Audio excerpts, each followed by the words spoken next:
Primal, Season 2, Episode 7, Colossus, which is a very historical episode we're about to jump into.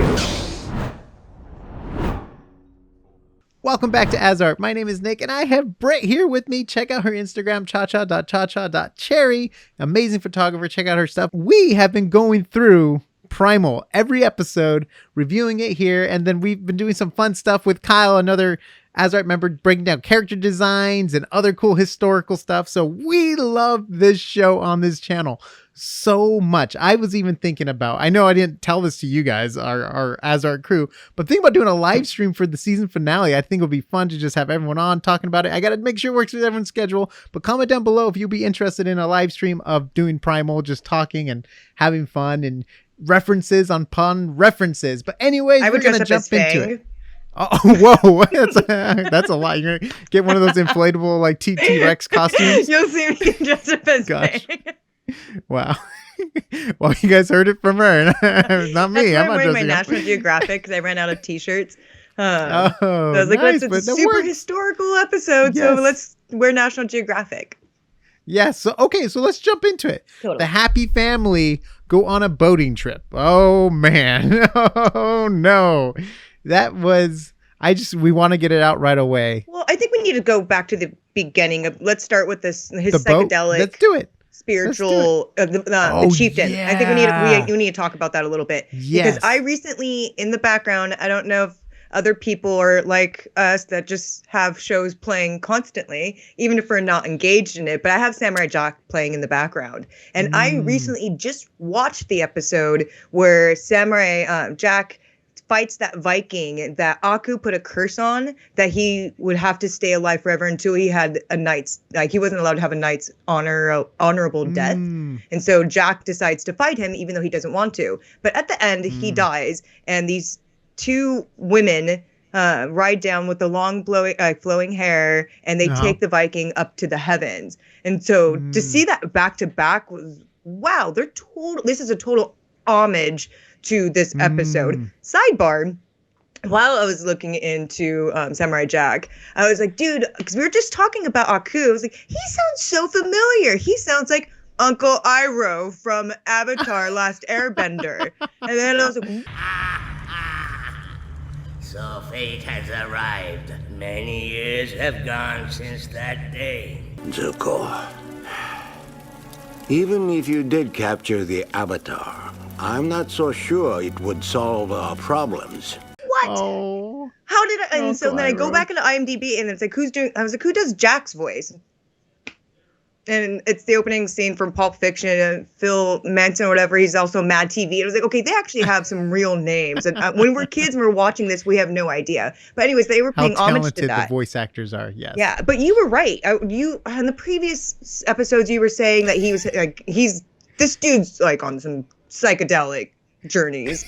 He's really tapped into the spirit realm, and we can see that he's building up this idea of revenge, and almost like it's going to have to be his quest now to take out Fang and Spear. I don't remember in the shot if Mira was in it, even though I feel like everything's her fault. It was definitely just, in the fire vision, it was just Fang and Spear. And it's obviously he's making a pact with this god or demon or whatever or if it's the Viking god, it'll be, I can't pronounce all the Viking gods' names, but in the comments of the last video, you guys were nailing it because Kyle's much better with this than I am for sure. But it's really fun though, because now in order to get his son's soul probably to heaven, that's what it looked like at some point, he has to make a pact with this guy. So deal with the and devil. then he got a major power up, like over 9,000 Dragon Ball Z power up. But the animation was incredible with the transformation scene. The effects animators were incredible. The eyes, all that, the lighting was so good. And as I stated in the previous video, it reminded me of the South Park movie when Kenny's going to heaven and access is denied and he's going to hell and he gets dragged down to hell. I'm like, this was like the same thing. Tenacious D. music video. Yeah, exactly. Tenacious D. Yeah. It's just so epic. Rock and roll. Come on. Like, rock Well, on. and then, okay, it is kind of crazy how different his psychedelic experience is versus Spears. So you could see, like, even when, they're going into their mind space of the heart of what goes into Spears' mind, and also versus the Viking, like, where they're gaining their drive from, I think is like the major difference. And then after that, let's talk about how Mira's beep. Like, I really don't like Mira in this full-on episode. I think everything's her fault because she sees 3 birds fly, and it's like, After you just went and like, oh, the eggs, that's so lovely. Birds. Oh, it's time for us to leave. Let me just go take these eggs, not ask anyone's permission, and put them on the boat to go, what, find your people? Like, what is she trying to do? Maybe she's just looking for brand new land far away from. You can't wait until the eggs hatch? You have to leave right now? How long does it take for eggs to hatch? The dinosaur egg? Oh, yeah. Like, how long did it take in Jurassic Park? Well, that was enhanced, genetically modified. They spared no expense when it came to experiments. By the way, I was wrong because I shouldn't speak before I look things up. I was wrong about birds. That's a myth that birds actually can't smell human scents. Oh, and so wonderful. if it's been tampered with, then they will get rid of it, but it's not because of human touch. Because I was looking in to see if reptiles do that, which it's not. Like, reptiles don't do that. They're a little bit more like, an egg can incubate itself as long as you keep it warm and whatnot. So even in House of Dragons, like, okay, because I was just wondering, like, let's see if this is possible even with dragons. I'm just a little bit curious. But the fact that she went and just took them and put them in this, and when they're even getting attacked by the Egyptians that come off the boat, like, there's that scene when like, Fang was only able to put 2 in the mouth, which was like, oh, this is representation that we're going to lose one. And like, there was just this 2 here, 1 there. Mira got 1 egg first and put it in the boat. So I felt like that was a little bit of symbolism to what was going to go down. And it's all Mira's fault. Oh, well, you can't say that because I just did. For the story to progress, you need something like this. But Mira's not happy about, obviously she's bummed. Everyone's bummed about the situation they're in. And they all took a big snore, like a sleep. They were all asleep for way too long on the ocean. But you're going to put them right back on the boat. You guys just had so many boat issues and all of that. Like, and then what is kind of cool, though, this episode is now we're actually getting a little bit of historical placement. So now we can see that it's the Egyptians and the Syrians, which is now Iraq, versus the Babylonians, right? And so this is an actual battle that happens in history in 605 BC. I don't know if you caught on to it, but did you recognize King Nebuchadnezzar? Like, so that is was King that Nebuchadnezzar. King Nebuchadnezzar? Right. I mean, we can go through the story first, but so we get the ship taken in. They're taken captive. Mira gets thrown in with the other girls, and we're obviously seeing something build between, what's his name? I wrote it down. Hold on. The new bald guy. Kamua. I want to say it's Kamua. The giant. Is that the big? Yeah. Mm-hmm. Yeah. He's gonna definitely become a friend, huh? Well, I mean, once again, in Samurai Jack, there's the Scotsman episode, which I don't know if you remember when they were chained together. Him and the Scotsman, he's like, oh, everyone's after me. And then he sees all the posters of Samurai, and everyone's like, Samurai Jack's actually more wanted. And they end up having to work together against the robot crocodiles and stuff. And they're like, bang, bang, bang, bang, that episode. Yeah. But they end up working together. And it's kind of this story plot that you see all throughout Samurai Jack, that anyone that isn't with Aku ends up helping him. And so you're starting to see, like, okay, they're probably going to start playing off of this now that we're getting more humans in the story. There's going to be more camaraderie because humans do make teams very quickly. That's what I thought. They do. Yeah, and you're really starting to see all the different cultures now blending. It's this idea maybe Neanderthals and dinosaurs coexisted with humans at some point. Oh, I totally believe that. You know what I mean? Mm-hmm. Yeah, and maybe not all dinosaurs were wiped out after the great meteor or whatever, happened, or the flood, or whatever you believe in, whatever the mass extinction event was. Right. Obviously some more, survived. And Mhm. I think we even had a comment in the last videos too, like, what if, the dinosaur Fang is a representation of maybe dragons. Maybe that's what they thought dragons were, and it's really just I a could dinosaur. run with that comment and have a very long conversation with this person about this. And like, if you look at all the different zodiac, whatever, I'm not getting into that. But But definitely, and it's super cool. It's super cool that we're seeing tons of cultures now. yes, and so this episode is really, really, really sad because we We lost. skipped over a part. Yes. Yeah, a very important part of the plot, even though I would love to jump into the history of this, but we lost an egg and we lost a baby in the way that was so graphic with the Pretty graphic. Mm-hmm. and like, oh, ow. Expressions were pretty intense so too. Quickly, the first episode, we're gonna get rid of one. That's harsher than Game of Thrones. That's cruel. I mean, Brandon was pushed out of a building. No, I was talking about the dragons. I know. I was talking about Game of Thrones. I meant the but yes, dragons in yes. Game of Thrones. Like, no, Brandon's Oh, fine. He'll okay. survive. He didn't want to walk anyways. That was mean. That's funny. But that was a really Brandon. overall, like, I hate imperialism in general. Like, this is just always what happens with every big story. Everything you love. Just imperialism. Why do you guys always have to take over everything? Like, why do you feel the need to take over the world all the time? Yep. And it's showing that now because we've seen a little bit. We got a taste of it with the Vikings, right? Like just getting like the slaves and stuff like that. But now it's on a whole other scale. As you're talking about, like the superpower of the world historically in empires, BC. yeah. Yes, like in that era, like Egypt was the superpower, and Babylon, all these battles that are going down just to take over these little countries and what they're wiping out. It's like I can't stand these kind of things in history. Yeah. So to see this was so jarring. Just how all this is going down. It's just. But some good stories going to come out of this. Like, I think we might even get maybe like a gladiator type of story where they're going to be like out for show, kind of almost, it's a dragon and a primeval man who's going to team up, and you're going to have the giant too. And it's going to maybe stage a revolt for them to get out and escape. Cause you got to think about how they're going to escape with the eggs.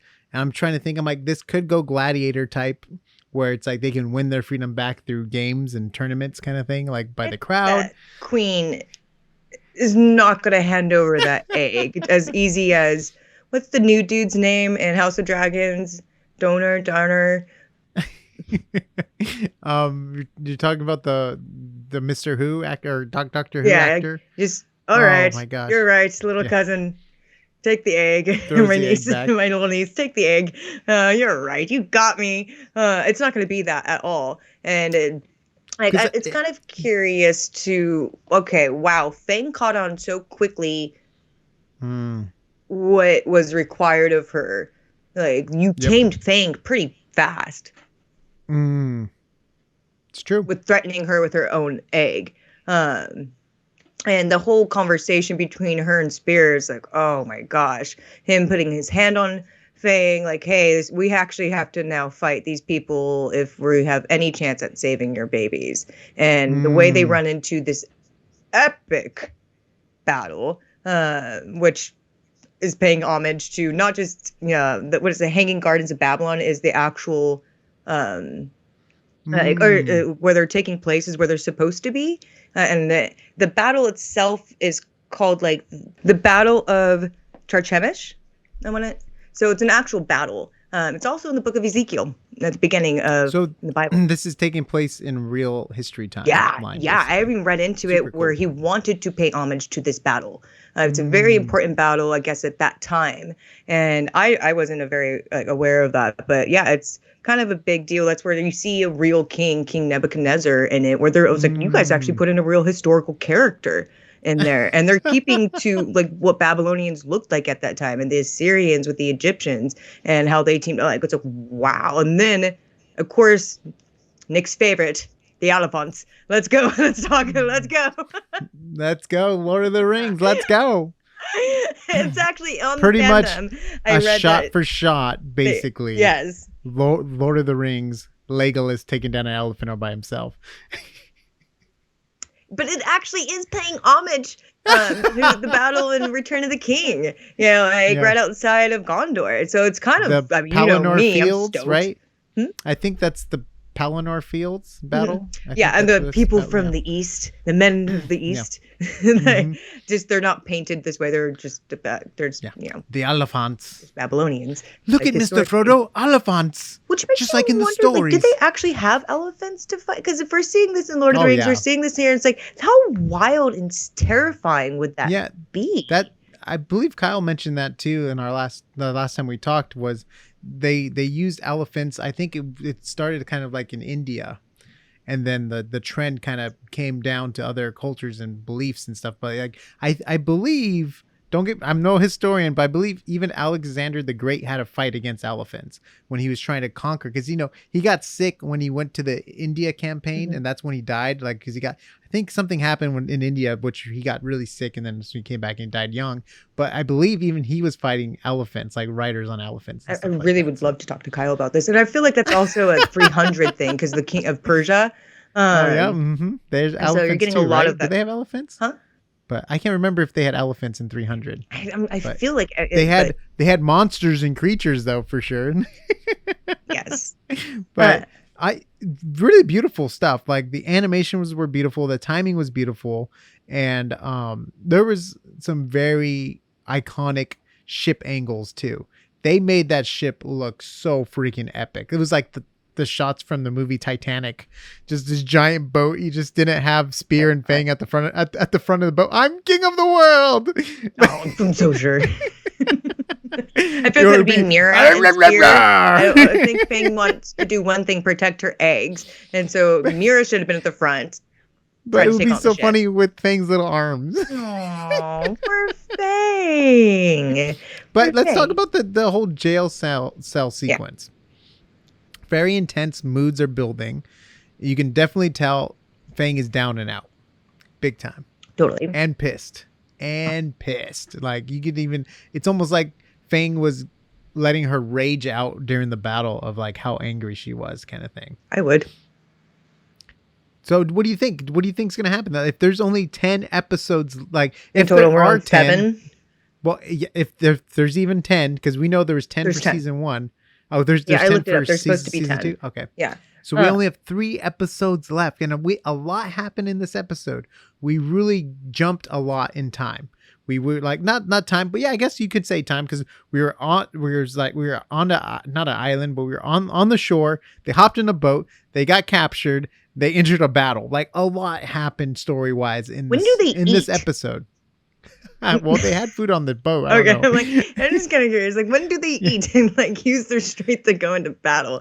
Yeah, it was pretty epic though, just the way that Spear jumped onto Fang, boom, and went in. I mean, I think they're gonna make them fight again, because obviously they probably defeated Babylon, and so they're either going to try to keep the babies because they have the eggs. Do you think the eggs will hatch this season? Yes. Okay. I think so.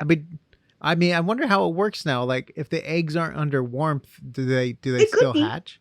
They could be incubated. You know, like people do that. Like, you could keep it warm even in House of Dragon. Oh my God, I'm gonna like regret referencing this. That little steam pot or whatever they put the little rice pot that they put the rice egg pot. in.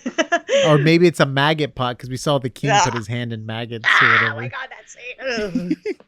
By the way, we covered House of Dragons here. Subscribe. You'll see it on our channel. I'm not covering it because I'd be all over the place. Good luck remembering. So emotional. I can't even do it. If it has anything to do with Arya, I'd be there in a second. Well, the main character is referenced to Arya a lot.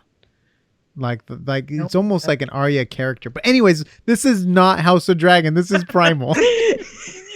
Any other final thoughts on Primal? I thought at the beginning, I was like, I wonder if the chieftain will end up not being a villain. It was just an idea I had for a second. I was like, He's possessed. What if though he has a change of heart? You know what I mean? Or what if something happens? Because now we have two major villains. We have the Egyptian Empire and the Queen, and then we also have the Chieftain. And what's better than taking out a bad guy than another bad guy? You know, so I feel like there might be a collision with those two powers. Yeah. I just don't know though. Yeah, I mean, it could be, but I don't know if the villain stories are crossing. I mean, if anything, they're going to escape and they're going to have to deal with the Chieftain right when they escape. Probably. I mean, I feel like that would be the big bad boss. It's like, he's upgraded now. So Camu's going to let them out or help them get out. Yeah. The big giant. And maybe he'll go with them too. Or maybe it's another... the Chieftain would be a good fight with Camu. Kamula? And then it would be very interesting unless he just holds the door. He is the door. Yeah. I'm doing a Game of Thrones reference. When you guys hold the door. Oh my gosh, it's gonna get out of hand. When you and Kai were going over the character designs and going over the blockness of Spear, once you mentioned that, and then I see Kamua, and it's like, oh, it's block against block. Yeah, a bigger block. It's kind of like Super Mario 64, you know, the Yep, just a walking block basically. Yep, it's a wall. And it's an immovable object almost. Yeah, but I think there's definitely going to be some resolutions really quick about the babies. I did take a note. Chris was saying they're going to have to split at some point because again. Well, if you are you talking about Mira splitting with them, or are you talking about Fang and Spear? Because the safest thing for Fang is not to be involved with the humans. And so if Spear wants Fang to survive with the babies, his best shot is actually separating and letting the wild be the wild versus this domestication with Fang. And he's have to make a choice at some point of Mira or Fang. And because he cares so much about Fang, he's probably loves her enough to let her go. You know what I mean? Because she's only bringing harm into the situation. And so there's got to be a split amongst them. And I'm going to go a little bit with that theory of, I think, Fang's going to have to separate from Spear. And I think Mira's going to, probably stay with Fang because that's what he obviously wants. Oh, no, sorry, not Fang. I'm sorry. I'm like, really? So many really? Names. No, let me repeat that. Spear's gonna stay with Mira and probably start a family and let Fang go out in the wild and maybe find a new baby daddy. Yeah, that can be a possibility. And another possibility would be after they split, the Viking catches up, the chieftain, and takes one of them to hell where the other one has to go and save the other person. You think he has the ability to take one of them to hell? Oh, why not? Yeah, if Fang gets captured with the babies in hell, who else would go save Fang? Because obviously Mira's useless now. Yeah, so he might use that as bait after they split. I don't know. Theory time. That was a theory. We have no idea if that's going to happen. That's total theory territory. But do you have any other things that you want to go over? Okay, yes. So I want to say thank you to Fred for your comment because it made me want to use my vintage McDonald's cup. That's Fred Flintstone. I don't know if anyone remembers when McDonald's came out with these glasses that were from the Fred Flintstone. Very cool. But you made me want to drink out of my Fred Flintstone cup. He's awesome. Thank you. A rock star. So we're going to read some comments from the last video we did with the culture stuff. You guys had a lot of good comments there. We're just going to read a couple that can kind of pertain to this video. There's some deep ones I need Kyle to answer because it's above my head. But yes, let's just jump into it. This is beyond this guilty. He must get him to the elves. Yeah, exactly. Lord Elrond. Yeah. Okay. I'm a half Nazgul Frodo. Okay, go on. I'm sorry.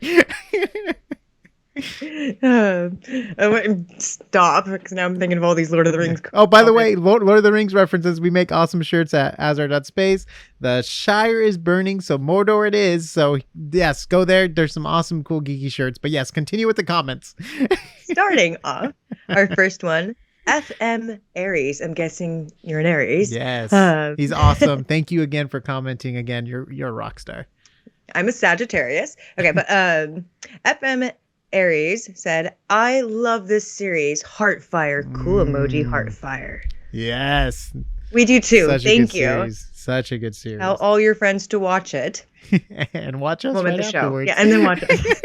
Watch the show first. Much more entertaining than this. Yes. And a lot more work. All right. Gary Miller, what I think Andy is doing is making dinosaurs into dragons and into new cultures. So instead of them being totally wiped out as they were dying as a civilization, was growing. So as Spear and Fang go into these worlds, they're known as barbarians and dragons. Creatures exist. They're starting to be more myth than reality. So Gandhi, I think, had an excellent idea that dinos didn't die out totally, like science says. They were becoming more of a myth to cultures that were building cities and weapons and tech, so that they are more myth than reality. That's good, huh? So hard to read. Thank you so much for that awesome comment. I know I kind of like where that's going to. I totally understand what you're saying with the whole technology and myth, and like dinosaurs are myths, maybe even at that point, right? It's like going back to, I know, House of Dragons, because it's on our mind because we're watching at the same time as watching this show. But like in Game of Thrones, dire wolves were myths. Dragons were myths almost at that point. Like they existed at one point, but they don't exist anymore. Maybe dinosaurs are like that in this day and age, in Primal, and even the Neanderthals. Yeah, there's some kind of subhuman out there, blah blah blah, and then he's killing everyone. Dire wolves did exist. You can go to the La Brea tar pits if you would like to go see some skulls. No, I'm sorry, not like didn't exist, but like they existed at one point, but they're extinct or something. Yes. Yes, but they did exist, and their skulls are at the La Brea tar pits. Yes. Let's go. Maybe we should go there. Vlog. We're going to do a vlog. and do comparisons. Primal vlog. Excuse me, do you have Spear here? Oh, we have a Spear. No. Spear, the character. Do you have him here? I can think of some pretty funny role-playing situations with that. Oh, hold on. And then the last one, open back up my phone. John Trimark. Okay. Tom Trimark. Wait, what if the Viking who got dragged into hell and turns into that warped version of Spear from Primal Theory episode? Yeah, wouldn't that be crazy? So creepy. Yeah, that's like the warped version of Spear. You're like, yeah, that would be crazy. So funny. When I commented, I think I messed up on the comment, but yes, 100%, that would be freaking crazy if that is the case. But he's just nothing but rage. Yes. This is such a good series. Thank you so much for joining. If you want to follow Brittany on Instagram, it is cha-cha.cha-cha.cherry. It's cha.cha-cherry. cha.cha-cherry. Gosh, have I been saying cha-cha this whole time? It's cha.cha. Oh my gosh. I enjoy watching you say it. Oh my gosh, I've been saying it wrong. Good thing I put it up on the screen. And go to AsArt.space for all the audio and video links. We'll see you on the next AsArt. Spear and Fang. I hope the eggs make it to the end of the season at least. But we will see. Maybe they'll have a new friend.